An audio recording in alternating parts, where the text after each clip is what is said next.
On a stretch of water in Long Beach Harbor in the summer of 2021, baby seabirds were falling out of the sky. Not flying, falling.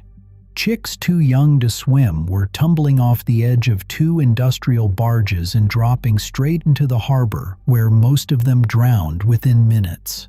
Rescuers were pulling them from the water by hand, dozens of them a day, racing a clock they didn't fully understand yet.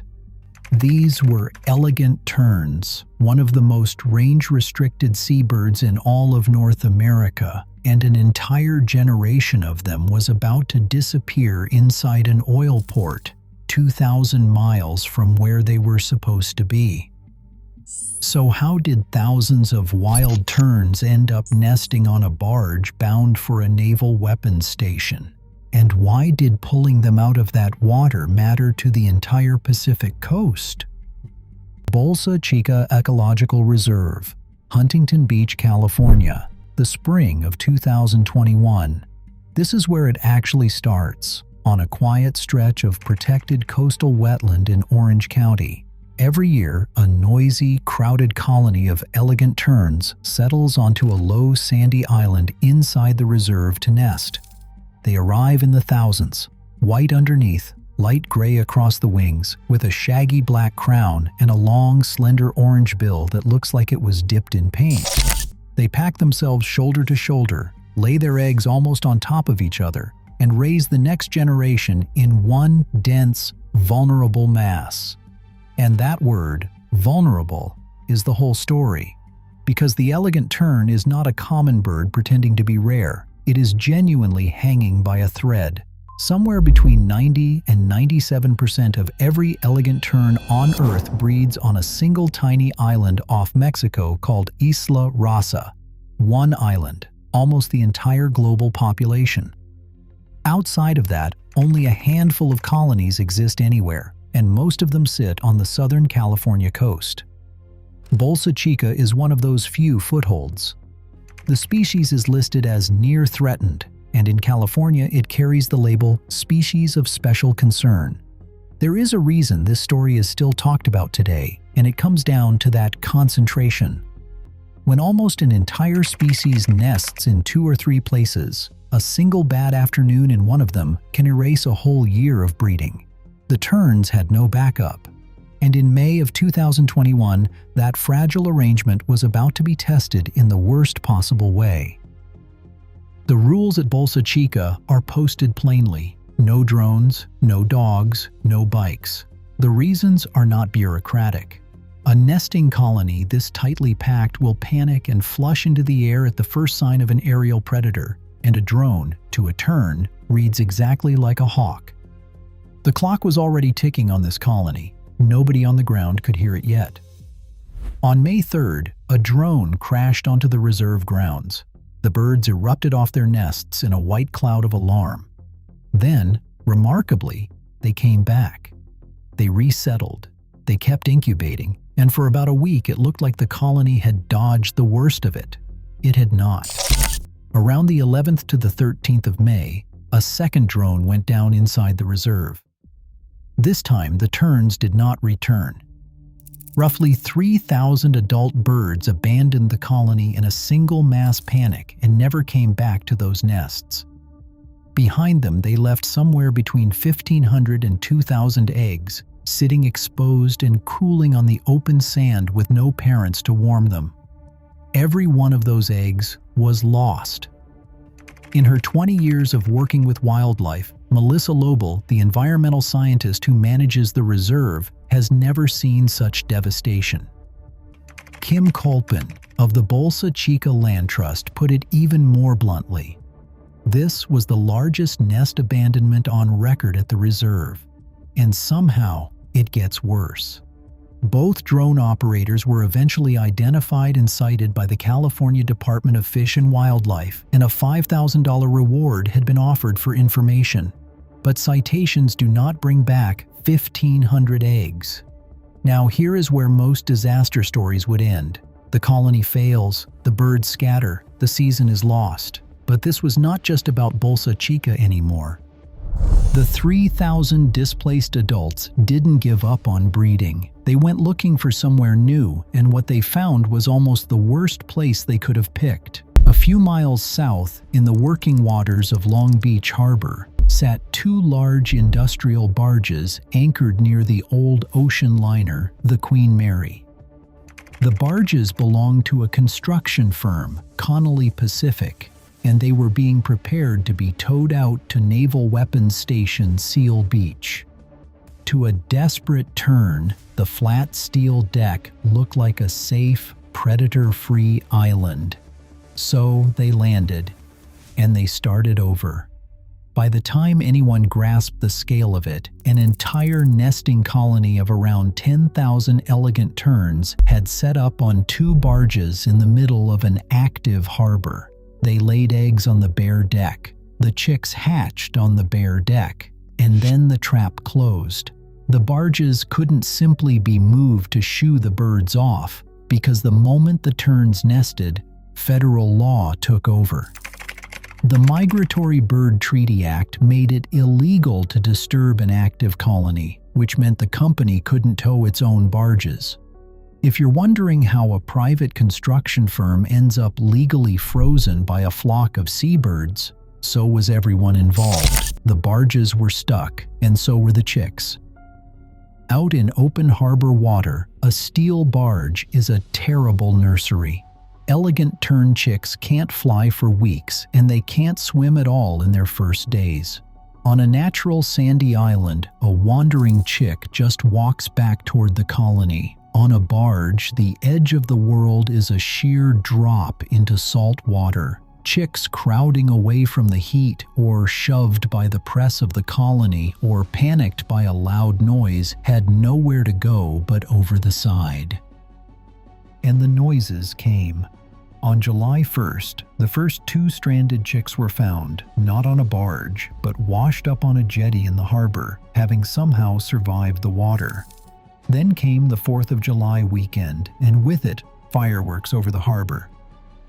To a colony already living on a knife's edge, the explosions were one more shock wave of panic.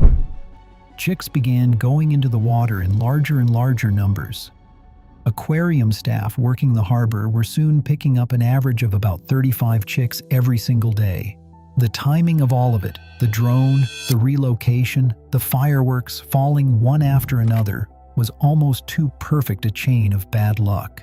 If you're following this story and you want more deep dives into the wildlife rescues most people never hear about, take a second to subscribe. It genuinely helps this channel keep digging into these cases. Now, back to the harbor, where the rescue was about to become the largest of its kind in the state's history. By the 7th of July, the response had become a full mobilization. The California wildlife rehabilitation nonprofit International Bird Rescue took the lead, but it could not have done this alone. The effort pulled in around 10 partner organizations, including the Aquarium of the Pacific, the California Department of Fish and Wildlife, the U.S. Fish and Wildlife Service, and a cluster of local conservancies and wetland stewards. Boats went out to the barges. Crews collected chicks from the water, from the jetty, from anywhere they could safely reach. The numbers climbed fast. By the 17th of July, more than 460 seabirds had been rescued. A few days later, the count passed 500 chicks admitted into care. Across the whole incident, when you include every bird that came through Bird Rescue's hands, the total ran past 3,000. It became, by their own account, the largest wildlife response the organization had ever handled out of its own centers. They were also collecting the ones they couldn't save. More than 100 chick carcasses came out of that harbor. Each rescued chick arrived starving, often soaked, sometimes barely alive. They had to be warmed, hydrated, hand-fed fish, and slowly rebuilt. The clearest picture of what that took is a single bird the team nicknamed Little Mike. When Little Mike arrived in early July, he weighed 60 grams. That is roughly the weight of a chicken egg.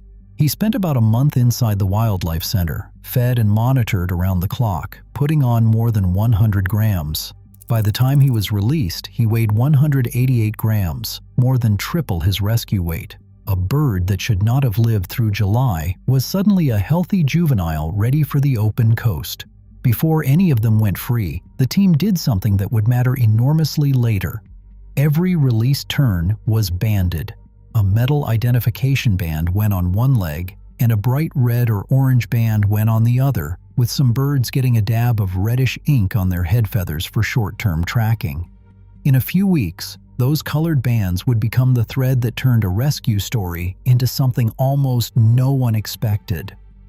Because here is the part that still does not quite make sense, even knowing how it ends. A wild bird, rehabilitated by human hands in a Los Angeles wildlife center, then released back onto the Southern California coast, carries no guarantee at all. Plenty of rehabilitated animals survive a day and then quietly vanish. So the obvious question hangs over the whole operation. Did any of it actually work? The answer came from 350 miles up the coast. At the Elsie Romer Bird Sanctuary in Alameda in the San Francisco Bay Area, an observer spotted an elegant tern wearing a red leg band, standing on the shoreline with a flock of about 50 other terns. That banded bird was one of the Long Beach Harbor survivors. It had not just lived, it had recovered fully, rejoined a wild flock, and migrated 350 miles north of where it was set free.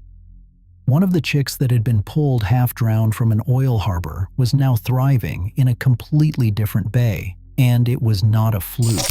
2 years later, citizen scientists watching the Bolsa Chica Reserve, including one named Monty Stinnett, who captured the photo, re-sighted multiple banded survivors from the harbor rescue, alive and back near where the whole disaster had begun, almost exactly 2 years to the season.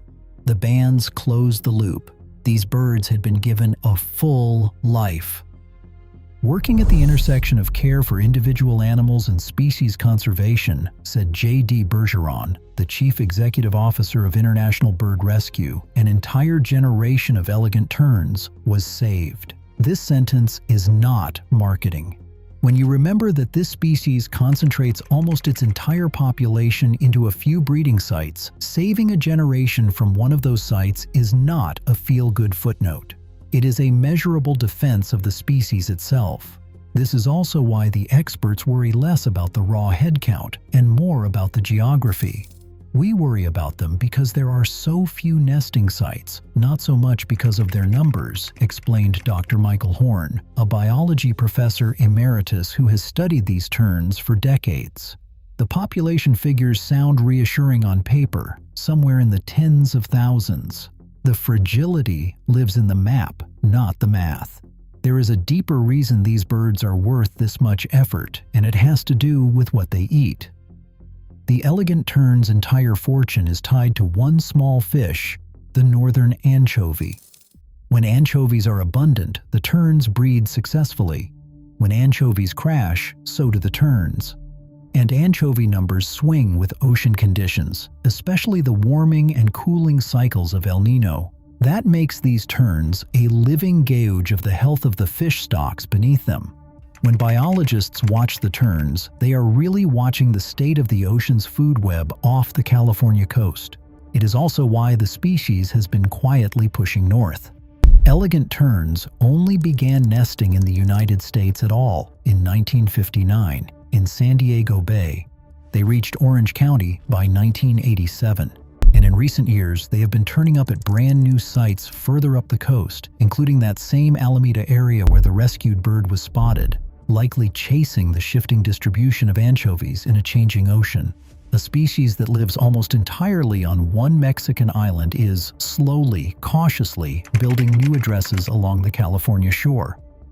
The harbor disaster left one lasting thing behind.